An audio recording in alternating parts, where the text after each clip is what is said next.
we are here today to review maps and find sites, and just like the calendar invite. And so really the goal here is to get a clarity on what sites work so we can feel ready to build energy resilience as a cooperative. I know a lot of us, as we're thinking about building sites, the immediate next idea that we have is really wondering, like, what kind of proposal can we send to the sites? And we will start to want to think about what community owning the energy could look like. And we start to go down this crazy rabbit hole of not being able to see the full picture. So we want to really walk you down this whole path of how the decisions are being made so we can find the best sites right now. So for our agenda, we are going to kind of just do a quick review of what we talked about last week, very quick one, and then we're going to dive right into a site analysis exercise. And right here we have Mark Hall, who's on the line, and we'll be diving into the maps, and we'll all be brainstorming together, especially for those who have ideas for specific sites. All right, so as a wrap up, last week we basically talked about looking at solar plus storage as a very important thing, especially seeing that the fire season is coming and PG&E has absolutely no plans to protect the community, especially the low-income communities and disadvantaged communities, including those who are medically vulnerable.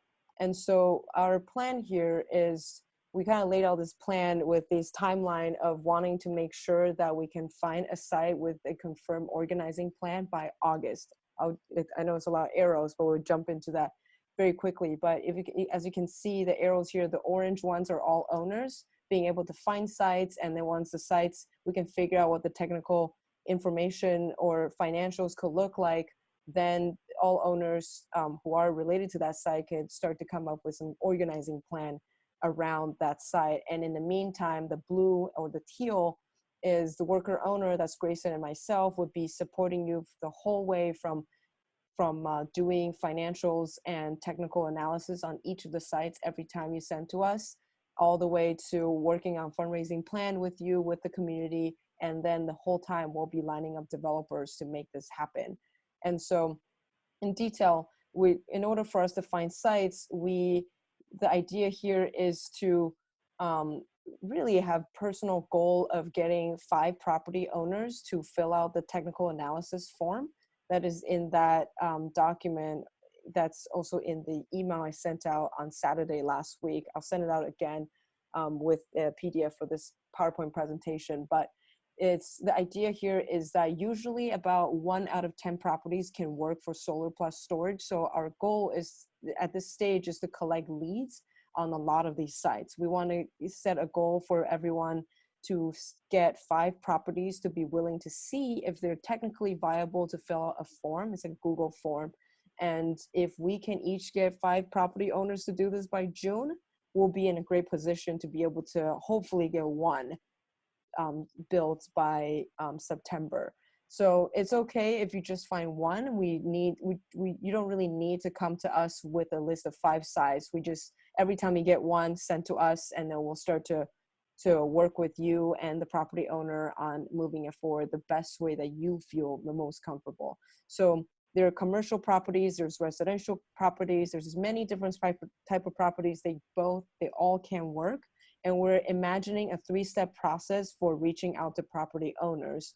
And the first step, just an overview, is to reach out and then make contact. If you're talking to someone you're not super familiar with, you made a guidance, we got a guidance sheet right here to help, that includes scripts, so making contacts with people. And then we will be talking to people through the process of going solar, answering their questions. Chris, what the staff, Grayson and myself, will be happy to hop on a phone call or email to help with this as well. And then we'll also do some FAQs and guidelines and all that fun stuff with you, or just with the property owners, however you feel comfortable.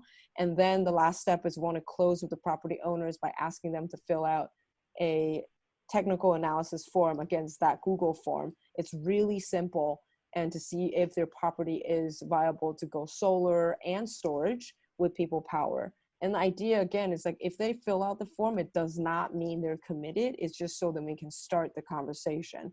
And so with this site, again, is for all of us to try to find 5 property owners to work with as soon as we can. And then, hi Kita, we're just reviewing from last week.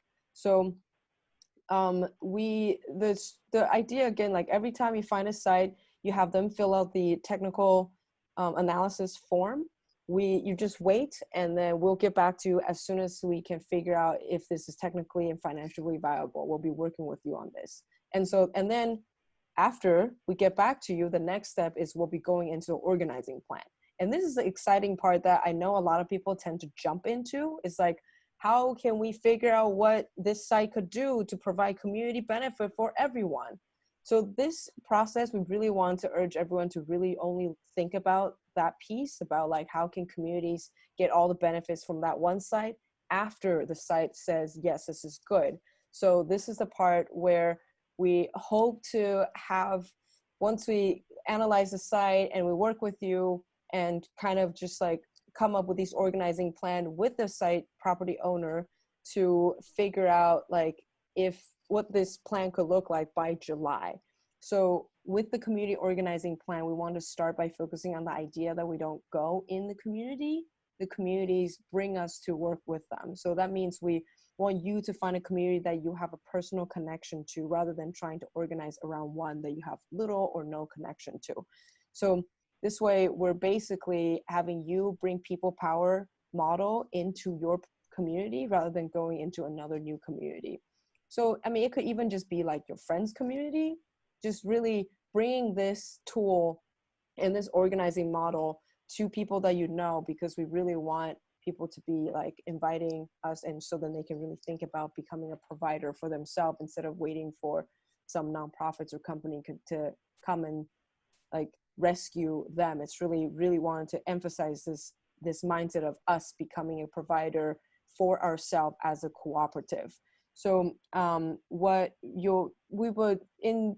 in this organizing plan stage, which is much later, the questions to consider are, what's the right community to organize around the site? How are you involved in this community? What is the collective vision the community has for this project? And how would this project be governed in the long term by the community? And how would the project be structured around the community, which in many ways translates into how would the benefit from the energy system benefit the community? And we'll get into that very soon, but that's just like a really quick overview of what our plan is here. And we'll be talking a little more about this later, but just want to ground y'all to see where we are right now. What on this specific call, we want to talk about sites. So we are just in the first stage right here. And we're hoping with this call, by looking at maps, we'll be able to help you identify where are the sites and kind of get a sense of the type of ideas that could come out from the site, so you can feel comfortable talking to these people and have them fill out the form, and we can start the process of then going into the organizing plan and fundraising plan while we're doing a bunch of technical things in the background, or with you if you want to, so we can find something by August. That's really what we are thinking. So just a reminder that every single site is very, very different. Sometimes we need to know a little more about the sites to be able to make specific proposal on how to build resiliency and offer specific benefits. And I see chats popping up. I just want to let you know that I can't see them. So if that's specific for me, anyone, please feel free to unmute yourself and interrupt me. And so without further ado, we'll jump into the next part of the agenda, which is about site analysis. What we want to be doing is just kind of ground you on what exactly sites mean. Mark, do you want to say something? I see that you're unmuted, but I'm happy to keep talking. Oh, I was just getting, just in case you needed me. Okay, cool. Almost.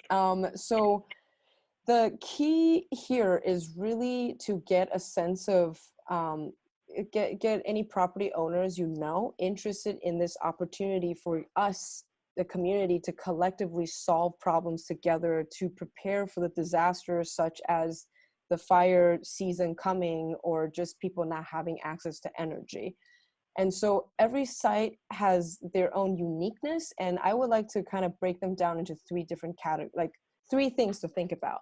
Like in order for us to know what we can do with the site, we need to first know what the site is. Is the site a residential home of an anchor community organizer? Is a site a church? Is a site a mosque or a grocery store or a nonprofit building or a parking lot?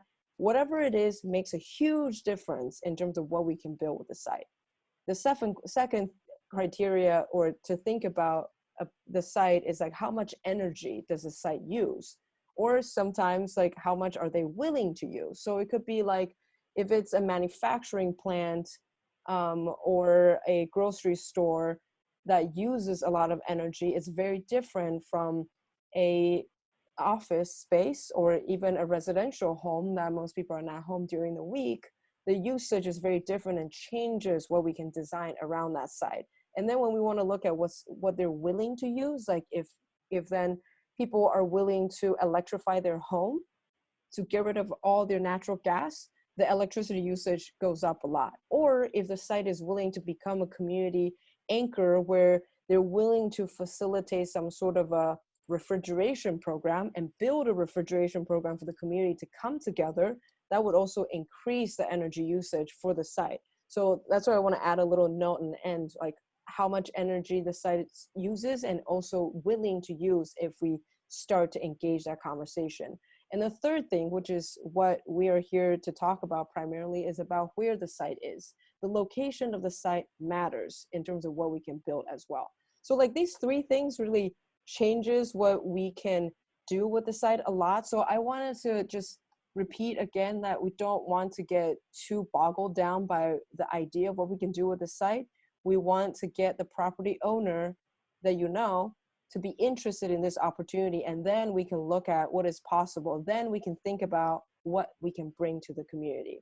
So I'll pause here and kind of just welcome if any of you have any sites that you're wondering about right now, and we can kind of just put in the site address in the revalue.io map and walk through some different ideas that we can propose for the site based on the criteria that we talked about, especially related to the location that they're in, based on what's shown on the map. And it would be a way to somehow just, yeah, like we can start there, and I can hand it off to Mark. Yeah, sure. While folks are thinking and stuff like that. So side note, I'm still trying to get on here. It's going crazy slow. So I'm gonna see if I can join the Zoom, but we can just go over it. So I can't see what is up on the slide right now, but if you just go to the Is Your Home Resilient slide, Crystal? Yep. Oh. Okay, so yeah, when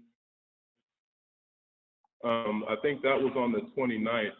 So what we can do when we're looking for sites is see if they're in PG&E shutoff zones. And so like when I was putting together this little presentation, there were actually some shutoffs during that time. And so basically that shows where the different the brownout zones are there. But when we have addresses, we can put them in there and see overlays of disadvantaged communities, the Cal Enviro screen, fire threat, and we can also look at whether or not the buildings have permits for a new roof, so you know whether or not the building is a good candidate for solar.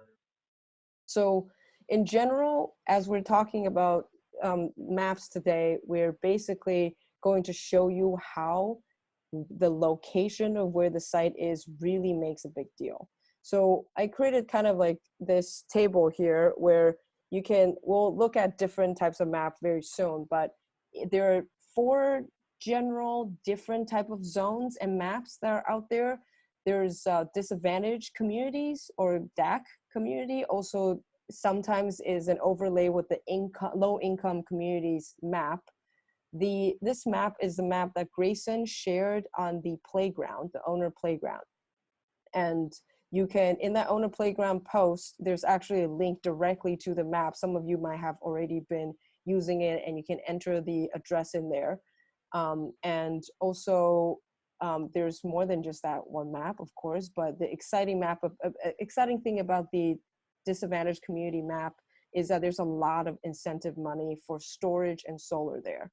And also the fire map is a lot of high potential for fire. There's tier 1 and tier 2 determined by, I believe, CAL FIRE, if not definitely the state of California. There's a lot of incentive money for storage and solar in there as well. And then there's also another map, it's the shut-off zone. It means that during the power shut-off time, so when the wind blows too strong during the fire season, PG&E would shut off the power because they didn't bother to improve their infrastructure. And so you can see the map of, we'll hopefully be able to see the map of those area today too. And then the brownout zone means areas that tend to have random power shut off, such as the one that just happened on the map that we just showed you. It's tend to happen because of grid instability. And we have a map for that too. So if we can actually build storage there, we can build stability. So I'll just walk through what each of the lines mean for each of the maps. So the first column on the side here is basically showing you the benefit that we can bring to the community. The first thing right now we're looking at right now is a direct resiliency for the property. So we want to offer for the site the actual direct resiliency when we build solar plus storage for them. And the batteries have the most benefit if you have solar.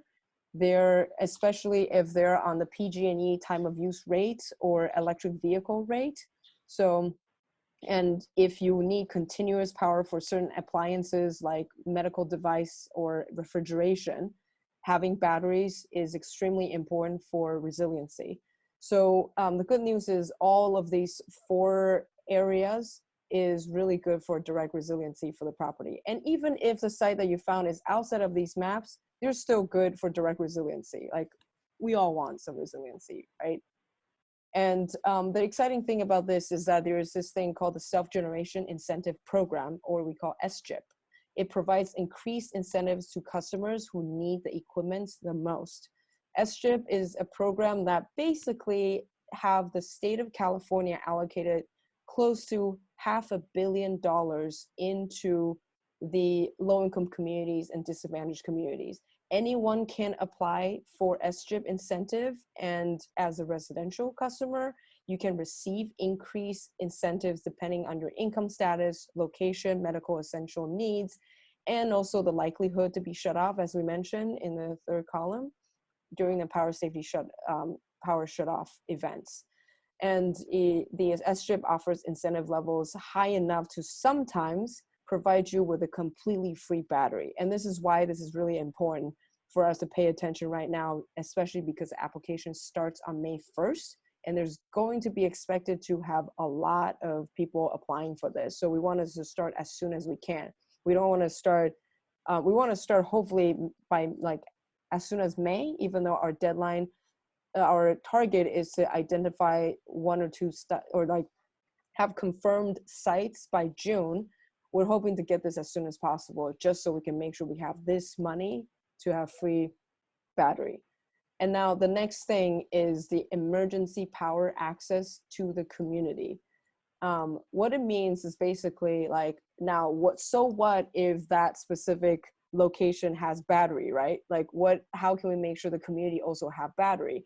So with People Power Solar Cooperative, we actually, when we signed the site host agreement with the property owners to become a host for the solar for all of us to own the energy system on their roof or on their property, People Power Solar Cooperative will be drafting and sharing with property owners an emergency power access plan that outlines how and when others may access electricity from the system, if we determine doing so is feasible and practical. So the plan will not include any provision that gives people access to inside of the building unless the property owner agrees.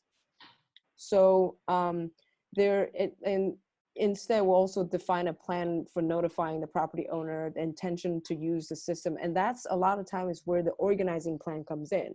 After we gauge the interest from the property owner, we don't have to approach the property owner and tell them that we're going to come to your house when the power shuts off and we'll take your energy. Right now, the stage we're in right now is really understanding that by finding a site for People Power Solar Cooperative, we can allow emergency power access to the community. How that will look like would really depend on the site host. And again, because this is a thing that People Power Solar Cooperative does with our site host agreement, it works for everyone, which means whether the site is in the DAC zone, the fire zone, the shutoff zone, brownout, or outside of the map, this can work. And so that's another benefit. Now, the third benefit here is about community who gets to own energy and get financial benefit. And so this thing is basically happening mainly because of the commons model from People Power Solar Cooperative. The commons model proves that we can disconnect the ownership of land and the ownership of power, which means that, like, as of right now, all of us own energy that is sitting on the roof of Laura Jo. And even though we don't own her property, we own the energy on her roof and are currently getting financial benefit from all the profit coming from the electricity selling to Laura Jo.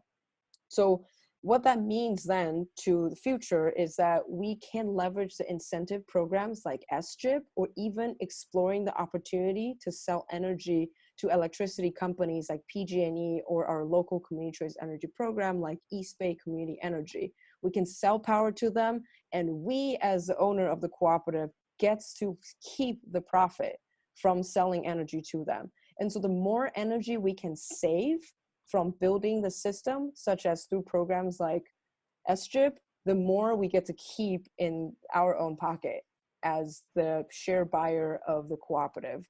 So like I said on the slide, for SGIP, the savings, because sometimes it could become free battery for the property, they can be basically saving so much money that the return of our investment is going to be huge. So this is why you can see big check for DAC and big check for fire, because for SGIP, it's actually bringing a lot of money for low-income communities, and as well as the communities that's in the fire zone. We are currently working in conversation with EBCE to see how we can actually set up a way to get EBCE to buy energy if we can build with an approved developer and negotiate with them to allow community to own the system. That's all of us to own the system and then sell it to them. And this basically really means that the ownership of energy system doesn't just mean having energy access. It also means that as we work together as a cooperative to build system for our community, all of us get financial benefits, so that we can get our own neighbors to buy into the cooperative, and we start to reap the benefit of owning energy too.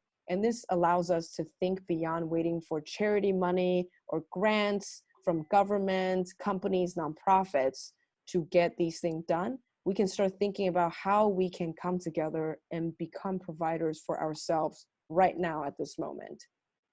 So that's another big benefit of going solar with People Power. And you can see different ways we can all make money together. So the fourth one is the community can use the excess power and pay less on their bills. I know the table is kind of silly because it seems to be checkbox for everything, but they will mean different things once we get into the map.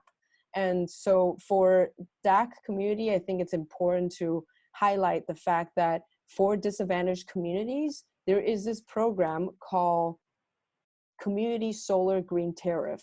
This is the Community Solar Green Tariff, or we call the CSGT, allows residents in environmental justice community that is defined by Cal Enviro Screen. That is what makes up the DAC map.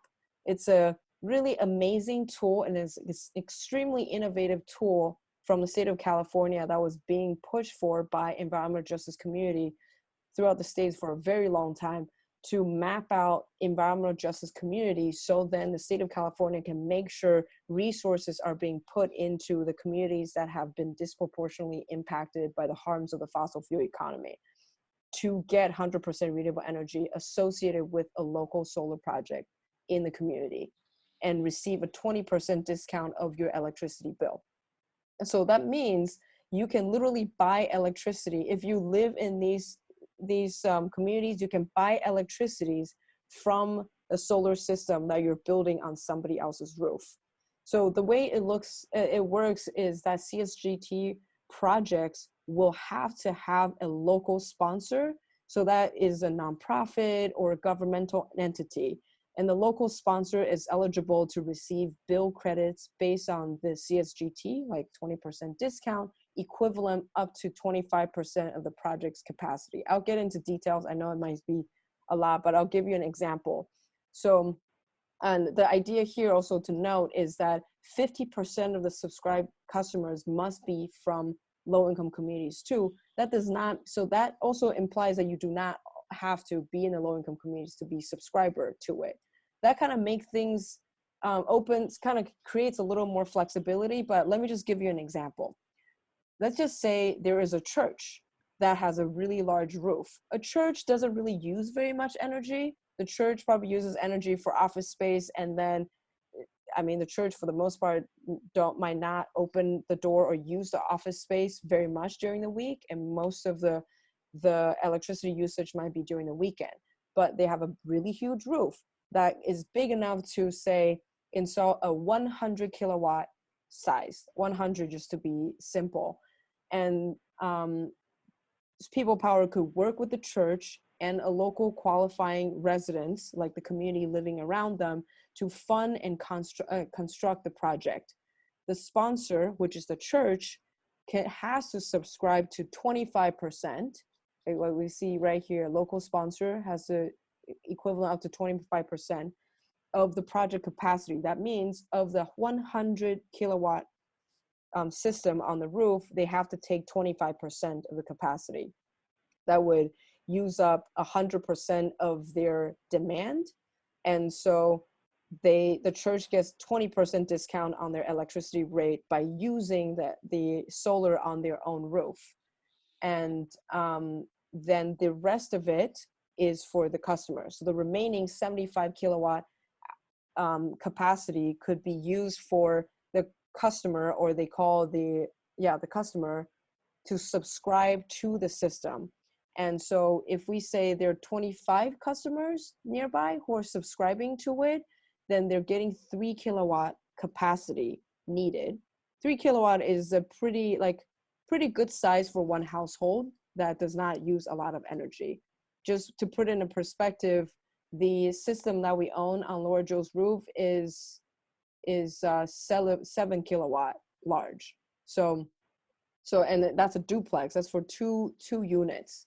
So a 3 kilowatt system is pretty good for one household to subscribe to it. And so we can do it for 25 households to subscribe to the remaining of the church, that is 75%, which is also 75 kilowatt on the roof. And all of these 25 residents, customers, get 20% discount on all of their bills. That is basically getting electricity savings from the solar on the church's roof. And we can have at least 13 of these customers have to be from a low-income community area. And so the People Power will basically work with the developer to submit a bid to go to the state of California to get this project built out. And as you can see, because we're working with the government, a lot of process takes a long time, and the auctions, it happens twice a year, and the bid is actually going to end on April 20th. So it's coming up pretty soon. And but this is an opportunity, that's a special opportunity that allows people within the DAX zone to be able to get extra savings and allowing direct electricity access to people who don't have roofs to be able to go solar. And so in summary, that was a lot, I recognize, and we'll get into maps and we can kind of understand it a little more. Mark, I don't think I got any login or link from you yet that I I can. am, yeah, I'm just making sure that it, give me a sec, making sure it works now. Okay, cool. So in summary here, because of the following opportunities I have in the lower right-hand corner, there's SGIP, there's People Power Site Host Agreement, there's People Power's Commons model, and also with CSGT, this is a perfect opportunity for us to provide resiliency, especially for those in these 4 map zones that we are about to get into. I also wanted to highlight the fact that in the brownout zone, when you might have random power shut off because the grid is unstable, if we can put solar and storage in these areas, when there's power shut off, we can actually reduce the amount of power shut off that happens there by working with EBC and PG&E by putting solar there. I can pause there, and maybe as we're waiting for Mark, if there's any questions, I know there's a lot of Q&A happening between Grayson and you all. Is there any questions that you'd like to dive deeper into from what you've heard so far as we're waiting to load up the map?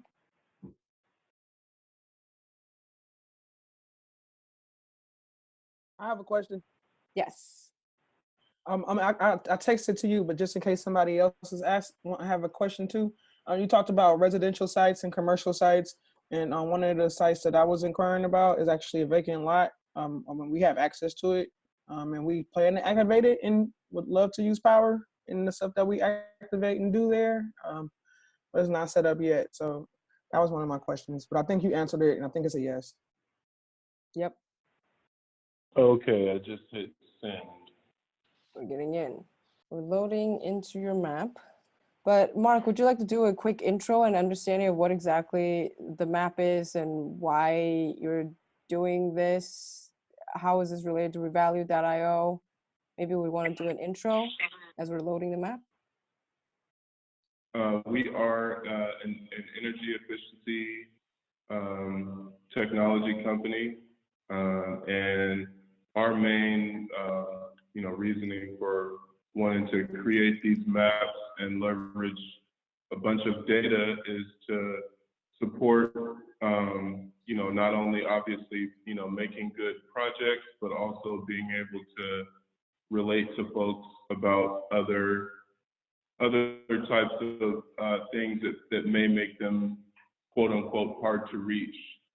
So social vulnerability, income levels,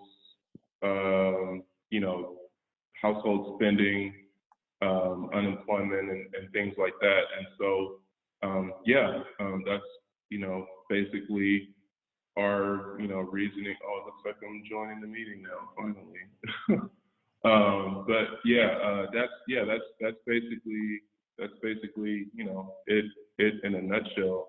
I was gonna go over a little bit of this paper that I had read a few days ago about hard to reach, and the problem with that terminology. It sort of assumes, that everybody's pretty much the same within that group. And so that's why I was, excited to use some of these maps to, figure out some different things that folks may be worried about in these areas, and then try to connect with some different groups that may be providing similar services to help folks out, and then sort of, bring in energy as well. So it looks like it's showing green healthy homes SFR. Do try forecast treasure hunt. Yeah, you should be able to just put an address in the search bar. If you see that now, and if it doesn't look like it's loading anymore, you should be able to just put the address in the search bar. Okay, great. Do we have anyone? Oops. Do we have anyone who have any address that we want to enter? I do. Great. Okay, ready to type.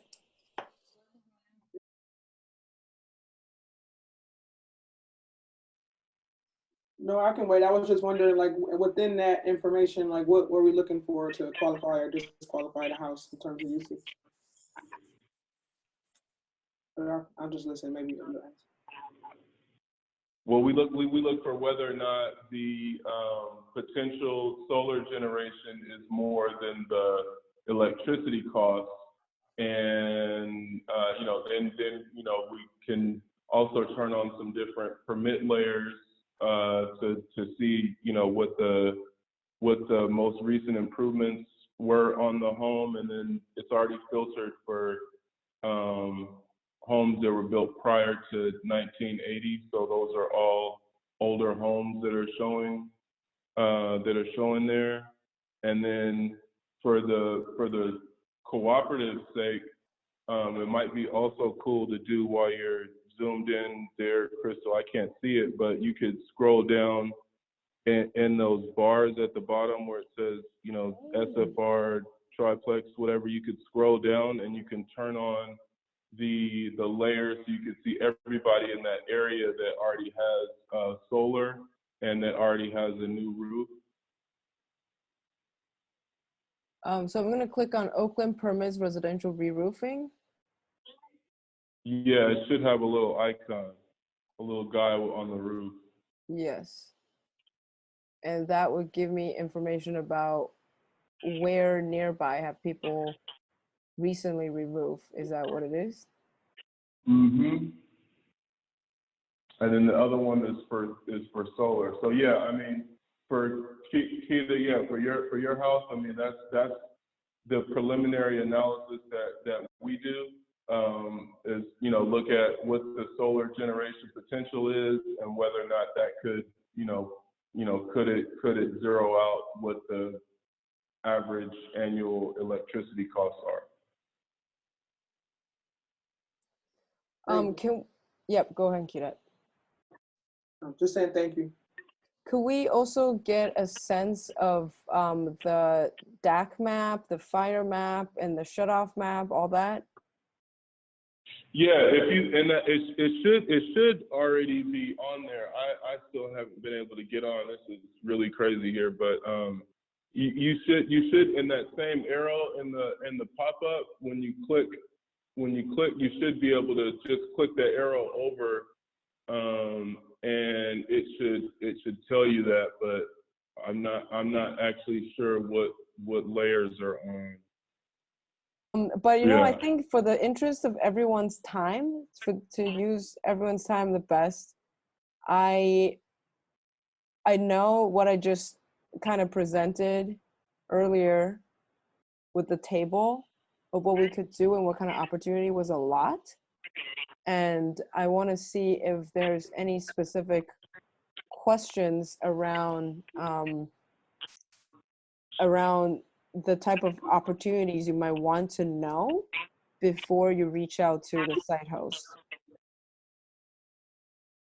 I know that there are questions. So since the last call we had last Friday, some of you had texted me and asked me how can we make sure we can bring community benefits to the community from the site. Like, sure, we can put storage in somebody's home, but how can the other people also get the electricity is a tricky question. And so it really, again, depends on who the property owner is. If the property owner is interested in connecting the solar system or the battery system with somebody else's house, that's the relationship that needs to be negotiated. It could also be the property owner allowing other people to have access to their home when needed. So these questions all really depends on the site. And I just wanted to reiterate that we should focus on starting with seeing the technical viability of the property before we think about the community benefit. because there's so many different type of community benefits out there. And Grayson and I will work with you all on figuring out what that could look like. And us together, we can just work together and learn from each other as we look at different sites going forward, and come up with, just all learning together and come up with more ideas. Like it could be working with a grocery store that would be interested in keeping a section of refrigeration open, so we can allow community members who need access to refrigeration during power shutoff. It's just like a community agreement for that.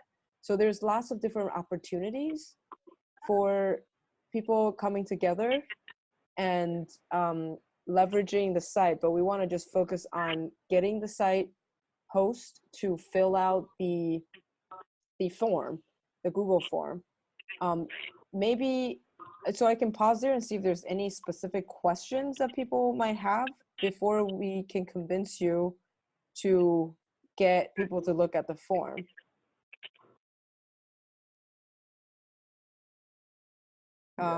This is Ranil. Mhm. I just want to know if it is,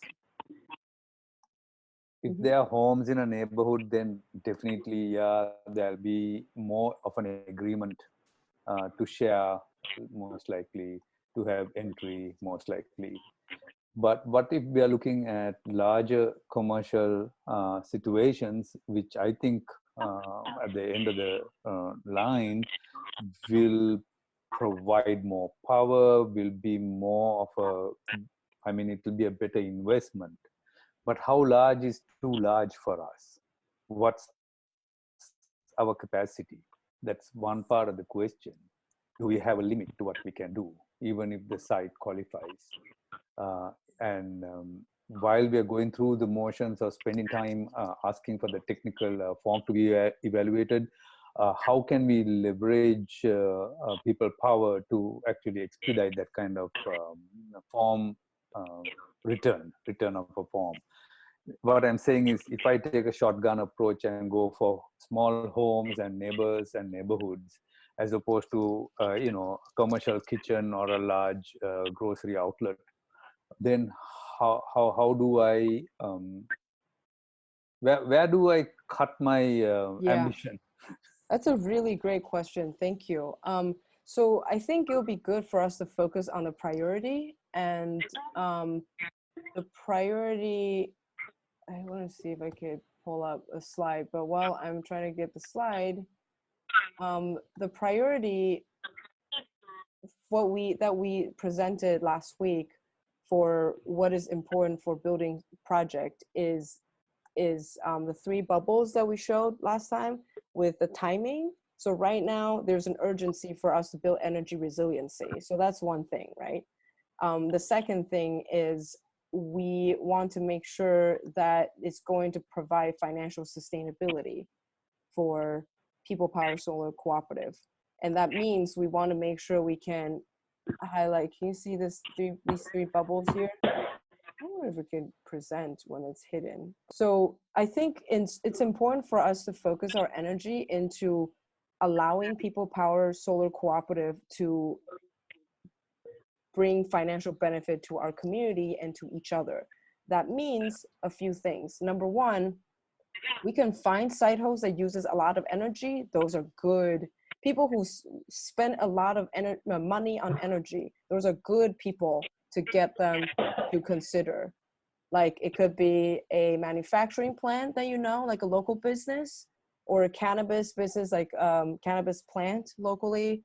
It could be a refrigeration, like a commercial kitchen, Ranil, like you mentioned. Those are really good site for us to consider, for them to talk. And another financial sustainability good ones would be incentive to cut down the costs. So if we can look at the 4 map regions, they can allow us to tap into these incentives to cut down on cost for batteries and solar, and also potentially getting a lot of savings through the community solar project, green tariff project. So those are basically like the main priority. I mean, the third one is about our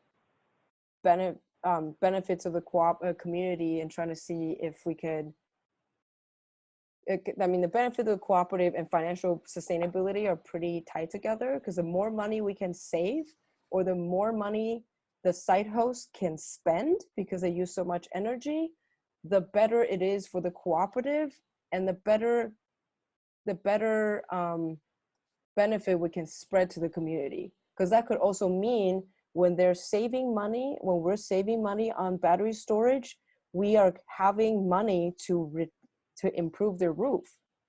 Like we can, because a lot of us owning this solar system means that we care about the community, we're going to make sure all the profits and the bill savings goes back to the community in the form of re-roofing, in the form of creating community benefits like sharing food or sharing refrigeration program or sharing energy, or just taking care of our elders that we care about because we love them so much, or taking care of the vulnerable people because we love them so much, or just making sure that our investment money has a place to keep growing money while we're growing our community.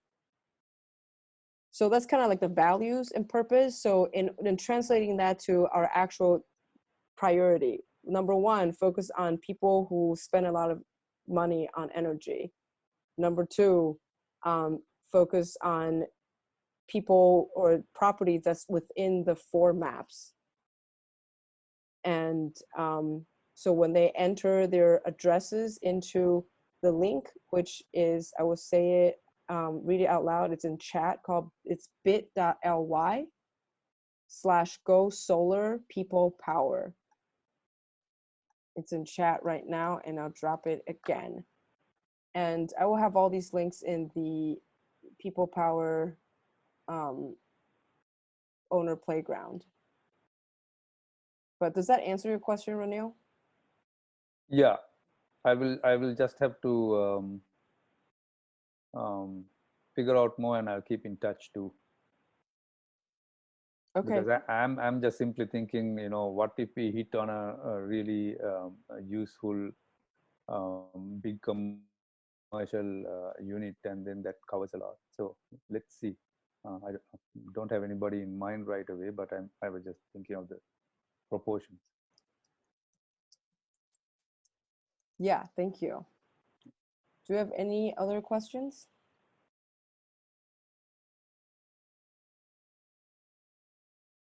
So I get a question from Colin on chat. What's the possibility that tiny homes with the village could go solar in our cooperative model?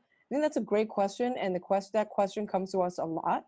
And I tend to like to answer the question by saying that the People Power Solar Cooperative model is really to make sure all of us, whether we're property owners or renters, we get to have permanent ownership of energy. And so it becomes a little tricky in terms of owning properties on a temporary space. But we can always, like, I mean, obviously these temporary spaces all have a very specific and permanent purpose in some way. I mean, the idea obviously is so the village does not exist because people should all be housed.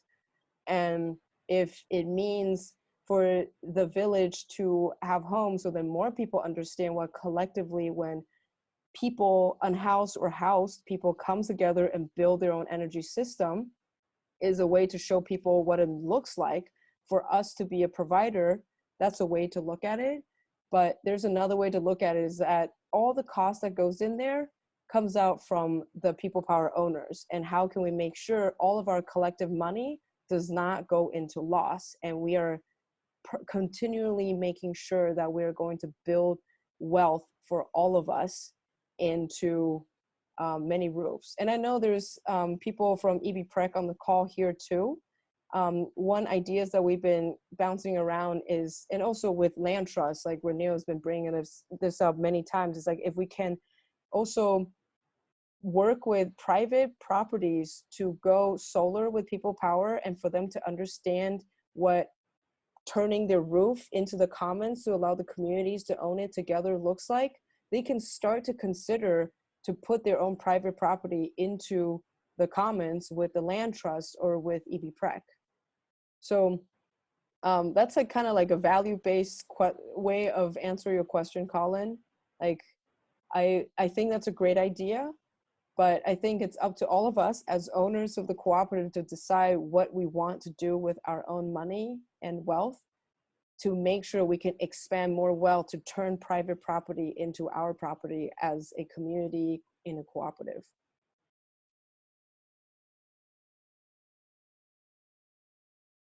And Thank you so much. Yeah. I noticed that there's 4 minutes left, so I want to see if there's any more questions before I kind of wrap up this call, because I know it was a lot of information, and unfortunately we weren't able to get the experts to play with this amazing map here. And I see Bruce have a follow-up question about Mark's tool. I would like to open up a question to you all as we wrap up about this tool and the next step that's most comfortable for you all. And I see, so okay, that Bruce has a really good question. I'll read it out loud. His question is Mark's tool being used to both the pre-qualify a site before we contact the owner and to qualify the project after the owners have submitted the technical feasibility form? That's a good question, because that would definitely help us to figure out how to reach our personal goal of getting 5 property owners to fill out a technical analysis form. What I will do is on the People Power Owner Playground, I will post some maps that you all can use. Right now, Grayson had already posted one map for the DAC map that you can enter into and see if the property you have is in the DAC map. I will also post another map for the fire map so you can see where it is. The fire map, unfortunately, is generally in the hills, and in the hills, it's very small areas have DAC communities in the hills. There's one really small pocket near Castlemont High School and one very small pocket by Ashland in San Leandro.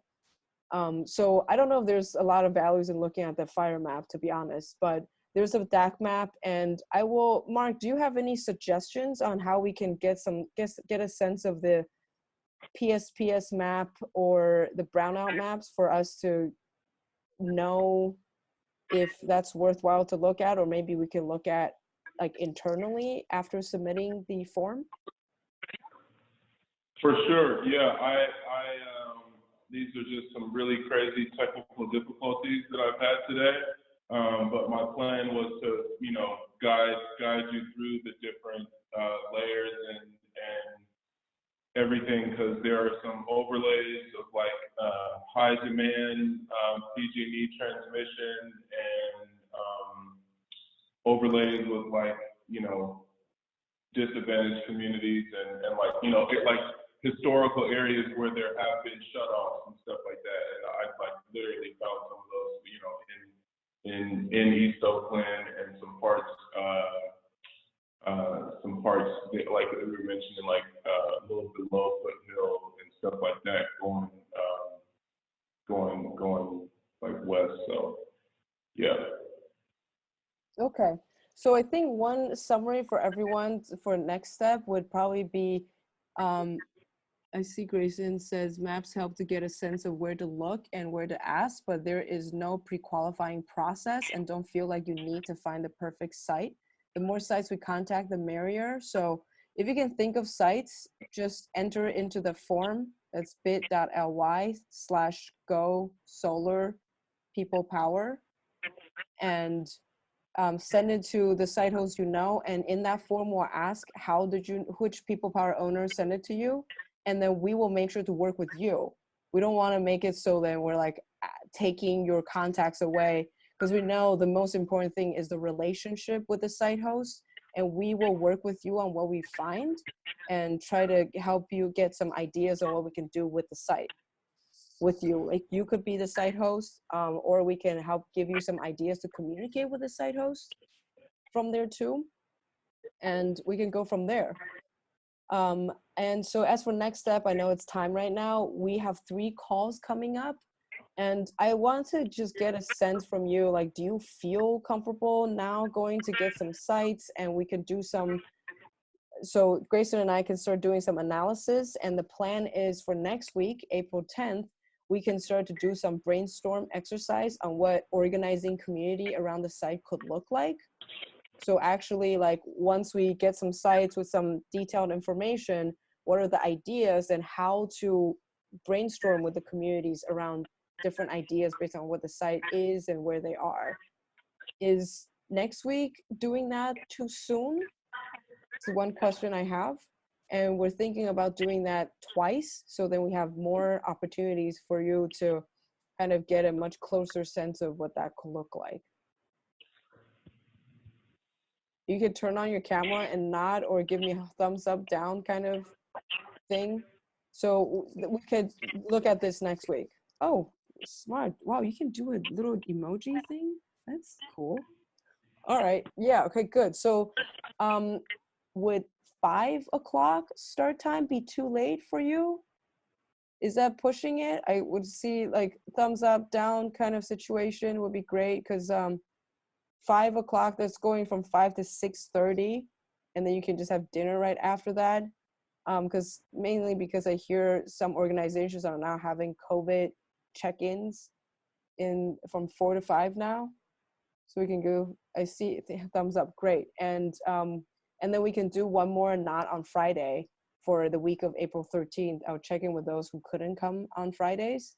And we'll do 2 exercises together. And then by the end of April, at the end of April, we could talk about what we plan to get your work supported and funded, because we're not thinking this is going to be free work for y'all. We are working hard and trying to make sure, especially those living and working in the DAC community, actually get resources to do this work too. So we'll be talking about that towards the end of the week, by the week of, on April 24th. So that's an overview of our plan. And I will, Grayson and I will post more on the owner playground with the maps and stuff, but most important thing, remember bit.ly/go solar people power is the link that we want to share with the site hosts that we know. And then we'll get their information and we'll start working with you on how to move forward. Thank you all. We're going over time, so thank you all so much for your patience. And so great to see your faces.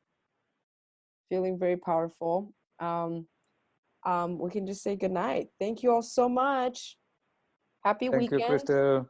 Be Good sane. night. Enjoy the beautiful weather. Thank you. Good night. Again. Bye, everybody. See everyone. Thanks, everyone. Bye. Thank you.